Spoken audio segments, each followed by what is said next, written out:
Thank you very much, Mr. President. You've spoken a great deal about what you've characterized as kind of a crude form of nationalism, perhaps on the rise. I'm wondering if you would advise some of those protesters at home to stop demonstrating against some of the charged rhetoric that has been used by Donald Trump. And I'm wondering as well if you've advised your successor to be extra mindful of what you see as some very worrisome trends, particularly when it comes to making his own potentially powerful staff picks. Lastly, sir, in these final weeks of your presidency, do you believe you have any leverage to stop Bashar al-Assad and Vladimir Putin from continuing to bomb Aleppo? Chancellor Merkel, I'd like to ask you, Bashar al-Assad has described Donald Trump as a natural ally. Your own foreign minister has described Donald Trump as a preacher of hate. I'm wondering, would you tell Americans that they now have a perception problem?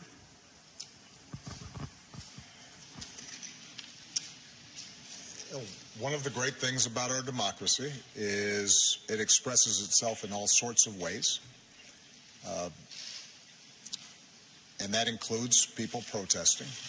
I've been the subject of protests during the course of my 8 years, and I suspect that there's not a president in our history that at some point hasn't been subject to these protests. So I would not advise people who feel strongly or are concerned about some of the issues that have been raised during the course of the campaign. I wouldn't advise them to be silent.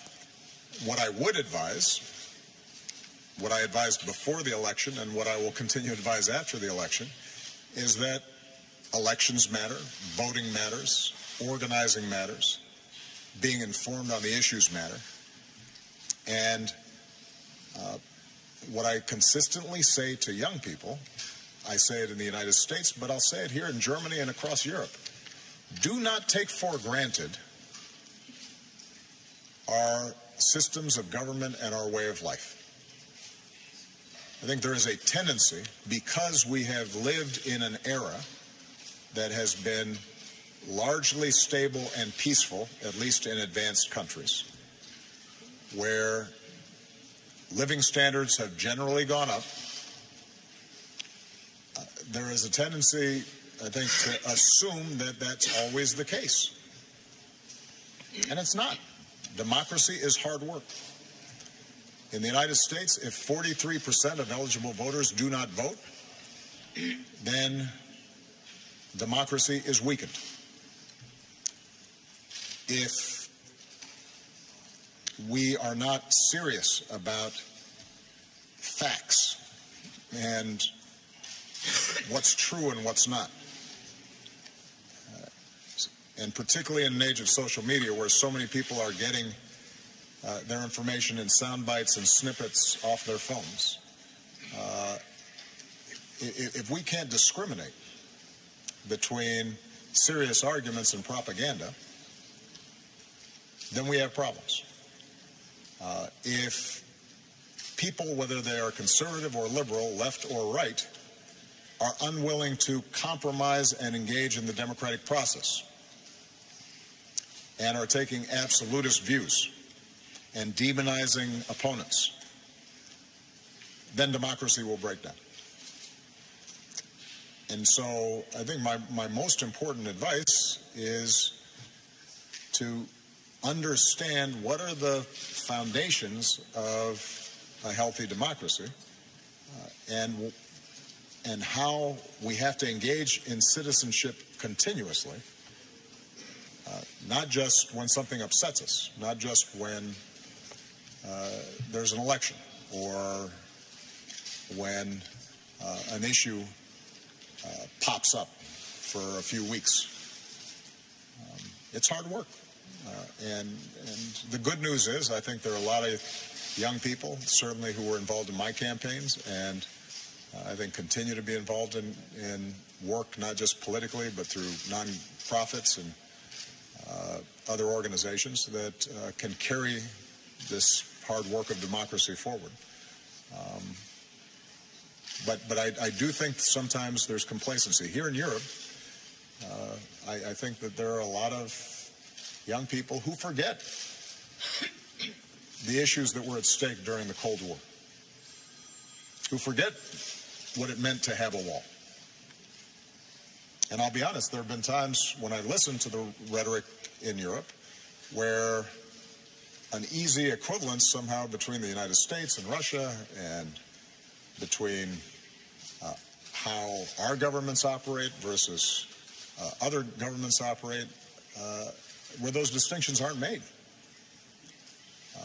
I've said many times around the world that like any government, like any country, like any set of human institutions, we have our flaws.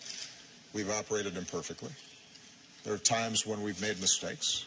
There are times where I've made mistakes, or our administration hasn't always aligned ourselves with the values that we need to align ourselves with. It's a work of constant improvement. But I can say to the German people that the United States has been good for Germany, has looked out for Germany, has provided security for Germany, has helped to rebuild Germany and unify Germany. And I can say across Europe that many principles that have been taken for granted here around free speech and around civil liberties and an independent judiciary and fighting corruption. Those are principles that, not perfectly, but generally, we have tried to apply not just in our own country, but also with respect to our foreign policy. And that should be remembered, because in an age where there's so much active misinformation, and it's packaged very well, and it looks the same when you see it on a Facebook page or you turn on your television,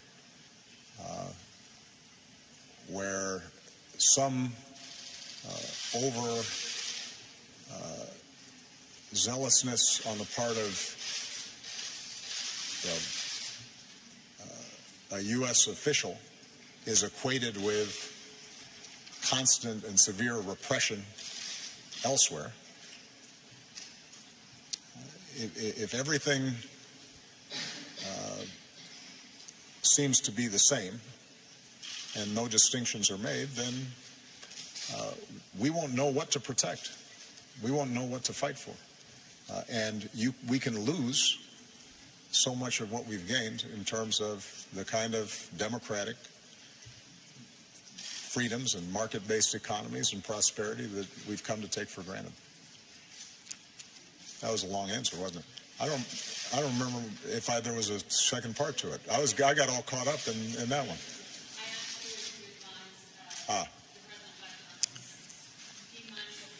Yes, I did. I did. He ran an extraordinarily unconventional campaign, and it resulted in the biggest political upset in perhaps modern political history, American history. And that means that he now has to transition to governance. And what I said to him was that what may work in generating enthusiasm or passion during elections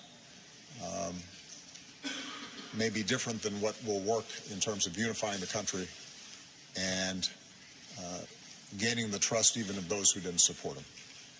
And he's indicated his willingness to his understanding of that, but you're absolutely right that has to reflect itself not only in the things he says, but also how he fills out his administration.